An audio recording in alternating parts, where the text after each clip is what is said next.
Hi నాన్న. ఏంటి రోజు 9:30కి వస్తున్నావా? నాన్న కాలేజీ ఎన్నింటికి అయిపోతుంది? నాన్న అది కాలేజ్. అవును, నీ ప్రాజెక్ట్ కి యాడ్ ఏజెన్సీకి వెళ్తా అన్నావు, వెళ్ళావా? యా, రేపు కానీ ఎల్లుండి కానీ మళ్ళీ వెళ్ళాల్సి వస్తుంది. ప్రీతి, ఏనన్నా? ఎలా ఉన్నావు? నేను బాగా. నైట్. Good night.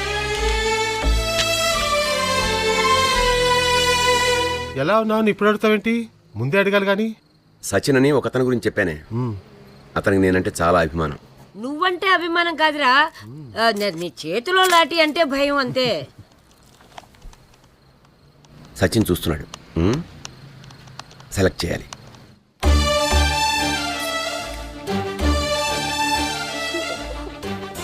ఏంటే అంత నర్వస్ గా ఉన్నావు? ఇందాకటి నుంచి రవికి ట్రై చేస్తున్నాను, నాన్ స్టాప్ ఎంగేజ్. పోనీ ప్రీతి, ల్యాండ్ లైన్ ట్రై చేయపోయావా? ఎవరు లిఫ్ట్ చేయట్లేదు. నాకెందుకో భయం వేస్తోంది.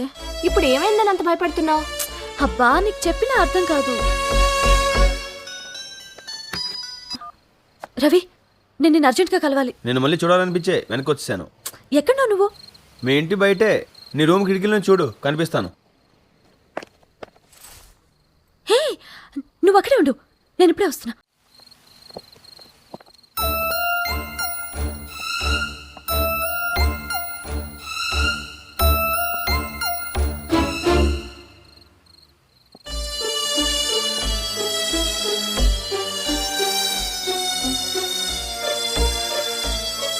దా దా దా దా దా దా. ఏంటి సడన్గా గుర్తొచ్చానా? ఏంటి అలా ఉన్నావు? ఒంట్లో బాగోలేదా? బానే ఉంది. మనసు బాగోలేదా? లేదా నేను పెళ్లి చేసుకున్నాను ఏమైనా డౌట్ వచ్చిందా? చే, మీ ఆడవాళ్ళంతా ఇంతే. చూడు, నువ్వు ఇలాంటి ఏదో డౌట్లేం పెట్టుకోకలేదు. నేను ఈ భూప్రపంచం మీద ఎవరైనా పెళ్లి చేసుకుంటే అది నిన్నే, సరేనా? కానీ నేను నిన్ను చేసుకోలేనేమోనని భయం వేస్తోంది రవి. ఏ, ఇంకోటి ఎవడైనా లైన్ ఎత్తున్నాడా? రవి, నేను సీరియస్గా మాట్లాడుతున్నాను. ఇందాక నువ్వు నన్ను ఇంటి దగ్గర డ్రాప్ చేశాక లోపలికి వెళ్తే మా డాడీ ఉన్నారు. కొంప తీసి మన మ్యాటర్ కానీ తెలిసిపోయిందా? కానీ తెలిస్తే ఏమవుతుందో తలుచుకుంటే అప్పటిదాకా నీతో కలిసి ఉన్నాననే సంతోషం మొత్తం పోతోంది. ఈ పెళ్లి జరగదు రవి. ఏ, మీ నాన్నకి నేను నచ్చిన భయమా? మా డాడీకి లవ్ మ్యారేజ్ నచ్చదని భయం. ఏంటి ప్రీతి చిన్నపిల్లలాగా ఇద్దరు మేస్ ప్రేమించుకుంటే అడ్డు రాకూడదని వేరే మీ నాన్నకి చెప్పాలా? పైగా చేసేది పోలీసు ఉద్యోగం. లేదు రవి, నీకు తెలీదు. ప్రేమంటే మా నాన్నకి ఇష్టం లేకపోవటానికి ఒక బలమైన కారణం ఉంది. మా అక్క రేణుక. తనంటే మా అందరికీ ప్రాణం. 2 ఏళ్ల క్రితం మా అక్క ఒకతన్ని ప్రేమించానంటే దాని ఇష్టాన్ని కాదనలేక నాన్నే దగ్గరుండి పెళ్లి జరిపించాడు. 6 నెలల వరకు వాళ్ళు ఎంతో హ్యాపీగా ఉన్నారు. వాళ్ళిద్దరిని చూసి అక్క కరెక్ట్ డెసిషన్ తీసుకుందని మేం కూడా ఫీల్ అయ్యాం. ఉద్యోగంలో చిన్న చిన్న చికాకులు సహజం, కానీ బావ వాటిని సీరియస్గా తీసుకునేవాడు. పాపం అక్క సర్ది చెప్పడానికి చాలా ట్రై చేసేది.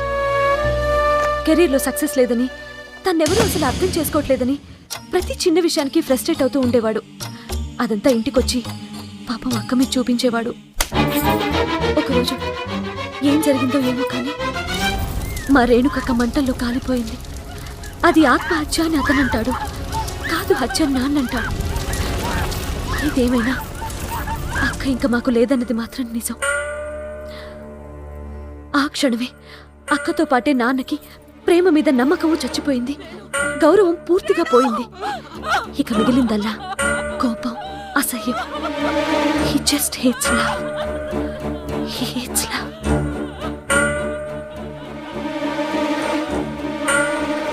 అందుకే రవి, అప్పటినుంచి ఎవరైనా ప్రేమించారంటే చాలు వైల్డ్గా రియాక్ట్ అవుతారు. ఇప్పుడిప్పుడే జరిగినవన్నీ మర్చిపోతున్న ఆయనకి మన విషయం తెలిస్తే? అయితే విడిపోదామా? పోనీ లేచిపోదాం. ఇదిగో నేను రోజు ఆవకే తింటాను, అయినా అల్సర్ రాకూడదంటే కుదరదు. అసలు నేను చెప్పేది ఏంటంటే, నా ప్రేమను ఆయన ఒప్పుకోరు. అయినా నేను ఆయన మీద కోపం తెచ్చుకోలేకపోతున్నాను. నాకు మీ ఇద్దరూ కావాలి. రవి కావాలి, డాడీ కావాలంటే కుదరదు. ఎవరో ఒకరు వదులుకోవాలి. రవి, నాకు మా డాడీ అంటే చాలా ఇష్టం. చూడు నాన్న, నేను ఆల్రెడీ మన పెళ్లికి ఫోటోగ్రాఫర్ మాట్లాడాను. మన దాం కూడా ఉన్నాడు చూడు, వాడు నాకు తెలిసిన ఒకడు సినిమాలో పనిచేస్తున్నాడు. వాడిని వీడియో తీయమని పురమాయించాను. మన పెళ్లి ఏ కళ్యాణ మండపంలో జరిగితే బాగుంటున్న విషయం మీద ఆల్రెడీ బ్యాచ్ తిరుగుతుంది. ఈ టైంలో నువ్వు వచ్చి మా నాన్న అంటే ఇష్టం, నీతో పెళ్లి కష్టం అంటే వింటానికి చాలా అసహ్యంగా ఉంటుంది. నిన్ను ప్రేమిస్తున్న మనిషిగా నీకు అవకాశం ఇస్తున్నాను. నేనా మీ నాన్న? బాగా ఆలోచించి అవసరమైతే మీ ఫ్రెండ్స్తో కూర్చొని డిస్కస్ చేసి ఓ డెసిషన్ రా.